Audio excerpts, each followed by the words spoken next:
Welcome back, historians. How did Greek city-states create the idea of citizenship? Mountains and seas. Greece is a peninsula.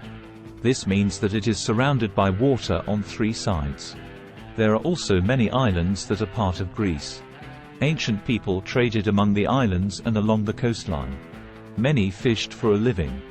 The land on the Greek peninsula has many mountains. On the plains between the mountains, farmers raised crops and sheep and goats. The sea and mountains greatly influenced how ancient Greek culture developed. An island civilization. Another civilization developed on one of the islands off the coast of southern Greece. That island is Crete. About 1900, a British archaeologist named Arthur Evans found items from this civilization. The place he discovered on Crete is called Knossos. He dug up remains of an amazing palace. The palace had many rooms that stored food.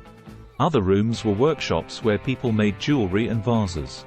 An ancient people called the Minoans built the palace. Trade was an important economic activity for the Minoans.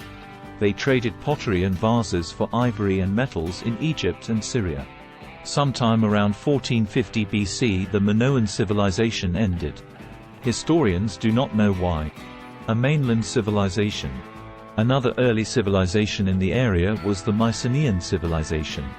They lived in Greece from about 2000 BC to 1100 BC. Little was known about the Mycenaeans until the late 1800s. That was when a German archaeologist named Heinrich Schliemann found the remains of a palace. The palace was on the Greek mainland in a place called Mycenae. In the Mycenaean civilization, each king lived in a palace built on a hill. Nobles lived outside the walls on large farms called estates. Enslaved people and other workers lived in villages on the estates. The palaces were centers of government. Workshops were housed there too. People made clothes and jars for wine and olive oil. Other workers made metal swords and leather shields. By the mid-1400s BC, the Mycenaeans grew wealthy. They built a strong military and fought in the Trojan War. The Mycenaeans conquered the Minoans and controlled the entire Aegean Sea region. Later, the many Mycenaean kings fought one another.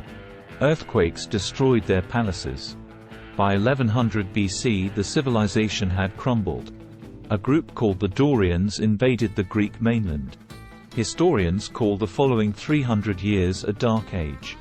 Trade slowed down. People made fewer things to sell. Farmers grew enough food only for their families. As the Dorians continued to push into Greece, people fled to other areas. They took Greek culture with them. Finally, by 750 BC, the difficult time started to end. Small communities formed on the Greek mainland. They were independent and ruled by kings. The people of these communities called themselves Greeks. Greek farmers grew more food than they could use. Trade increased, so the Greeks needed a system of writing to record their trade. They adopted or used an alphabet from the Phoenicians. The Greek alphabet made reading and writing easier for the Greeks. Soon bards, or storytellers, were writing down old stories. Until then, the stories had been told out loud. Colonies and trade. The population increased in Greece when the Dark Age ended. By 700 BC, farmers could not grow enough food for all of the people. Greek communities started to send people outside the area to form colonies. A colony is a settlement in a new territory with close ties to its homeland. Greek people started colonies along the coasts of the Mediterranean Sea and the Black Sea. The colonies shipped grains, metals, timber, and enslaved people to parent cities in Greece. In return, the cities shipped wine, olive oil, and pottery to the colonies. In the 700s BC, the Greeks started to make coins from metals to make trading easier. A coin is small and can be traded for many different types of goods. This makes it convenient to carry and use. Trade increased and made the Greek colonies wealthier. The Greek city-states. The polis, or city-state, was the basic political unit in early Greece. At the center of each polis was a fort built on a hilltop. This fort was called an acropolis. The open area outside the acropolis was called the agora. This space was used as a marketplace. People gathered in the agora and debated issues, passed laws, and chose officials. Each polis was governed by its own citizens. The Greeks developed the modern idea of citizenship. In early Greece, only males who had been born in the polis and owned land were citizens. They had the right to vote, hold public office, and defend themselves in court. Their responsibilities included serving in government and fighting to defend their polis. Women and children, however, had no political rights. Citizens fought to defend their city-state. These citizen soldiers were called hoplites. They fought on foot. Each was armed with a round shield, a short sword, and a spear. When fighting, the hoplites would march shoulder to shoulder into battle. This formation was called a phalanx. The polis gave Greek citizens a sense of belonging. However, strong loyalty to their individual city-states also divided Greece. This lack of unity weakened Greece and made it easier for outsiders to conquer Greece. Political changes. As the Greek city-states grew, there were political changes. The wealthy nobles had seized power from the kings. Owners of small farms did not like the nobles ruling, however. Many of them had borrowed money from the nobles.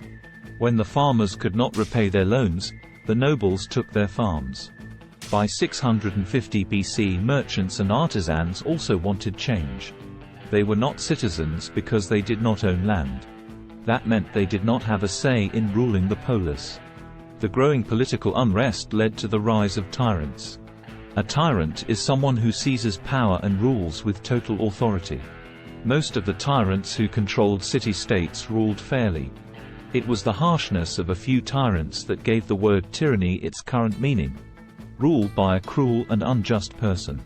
The common people and the hoplites, or citizen soldiers, supported the tyrants overthrowing the nobles. Tyrants became more popular by building new marketplaces, temples, and fortresses. Most people in the Greek city-states objected to rule by one person, however. They wanted a government in which all citizens had a say. Tyrants ruled many Greek city-states until about 500 BC. Then most Greek city-states changed to either an oligarchy or a democracy. In an oligarchy, a few wealthy people hold power over the larger group of citizens. In a democracy, all citizens have a say in the government. Each polis chose its own type of government. Sparta and Athens, two important Greek city-states, had different types of government. They also had very different societies. Sparta, a military society. Sparta was located on the Peloponnesus Peninsula in southern Greece. Sparta invaded nearby city-states and enslaved the people who lived there. The Spartans called these enslaved people Helots. In about 650 BC, the Helots rebelled. The Spartans crushed the uprising. The leaders decided to make Sparta a military society. The leaders thought this would make citizens more loyal and obedient. All boys and men were prepared for a life of war. Boys left home at age 7. They lived in harsh military camps where they learned to read, write, and to use weapons. Spartan leaders believed harsh treatment would make boys into adults who could survive the pain of battle.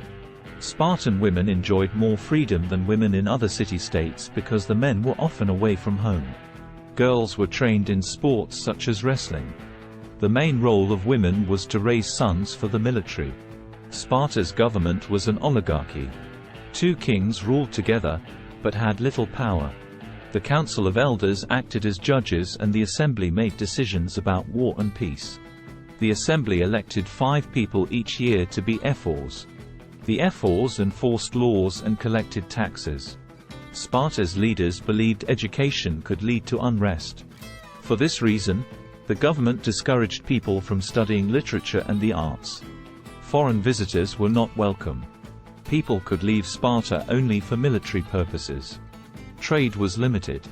Sparta became isolated. Athens, a young democracy. Athens was another important Greek city-state. It was located northeast of Sparta. The people who lived in Athens were descended from the Mycenaean people. The Athenian people had different ideas about government and society than the people of Sparta. In Athens, boys studied arithmetic, geometry, drawing, music, and public speaking. They also practiced sports. Boys finished school at age 18. At that age, they were expected to be active in public affairs. Girls in Athens were educated at home.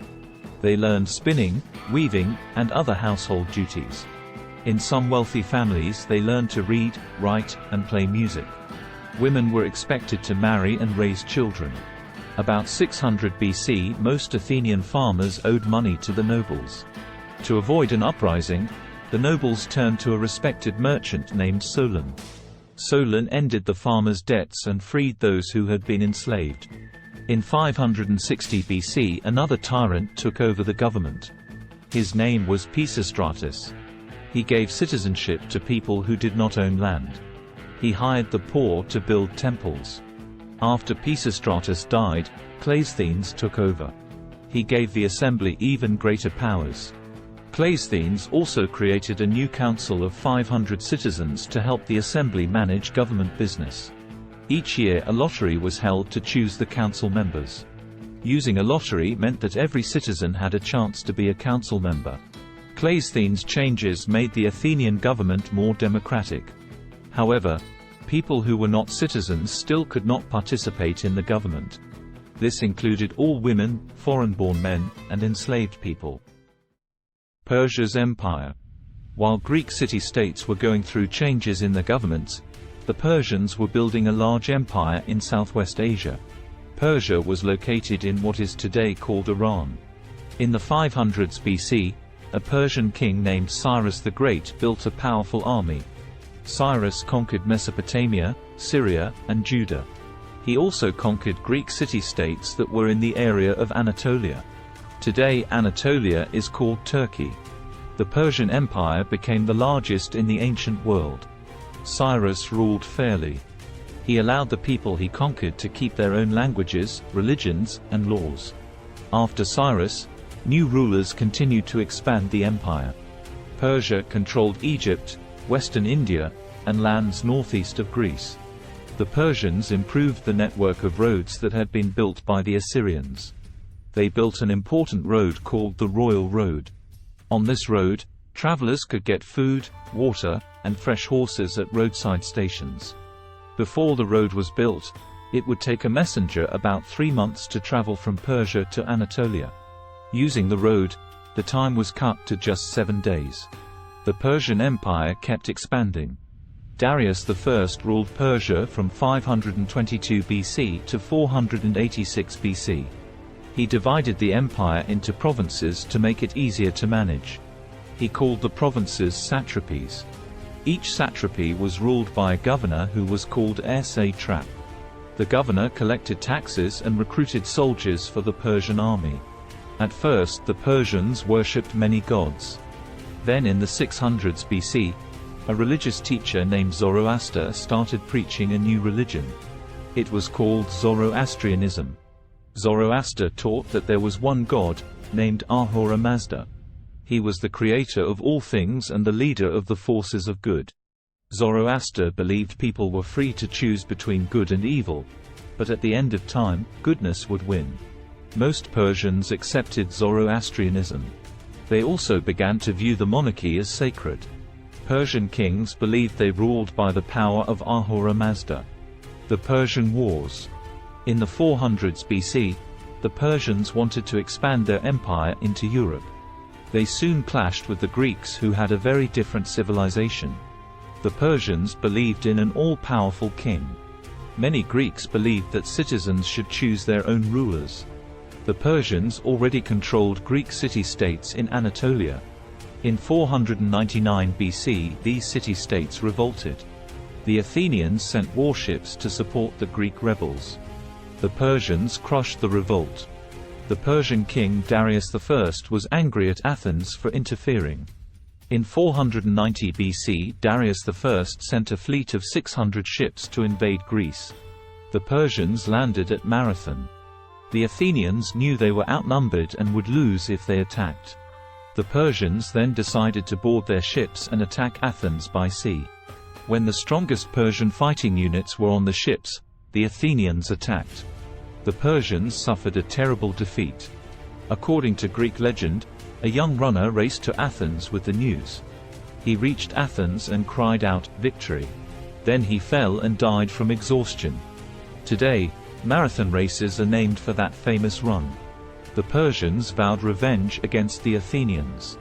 In 480 BC, a new Persian king named Xerxes invaded Greece with a large army and thousands of warships. His force even had its own supply ships. The Greek city-states joined together to fight the Persians. Sparta's king Leonidas supplied the most soldiers. Themistocles of Athens directed the Greek navy. His plan was to attack the Persian supply ships. That would cut off the Persian army's supplies. For 3 days Spartan soldiers fought the Persians at Thermopylae. The Spartans fought bravely but could not stop the Persians. Many troops abandoned the battle. Only 300 Spartan soldiers remained and fought to the death. The Spartans' heroic fight gave Themistocles and the Athenians time to carry out the plan. The Athenian fleet lured the Persian fleet into the Strait of Salamis near Athens. A strait or channel is a narrow strip of water between two pieces of land. The large, heavy Persian ships crowded together in the channel. The Greek ships were smaller and could maneuver more easily.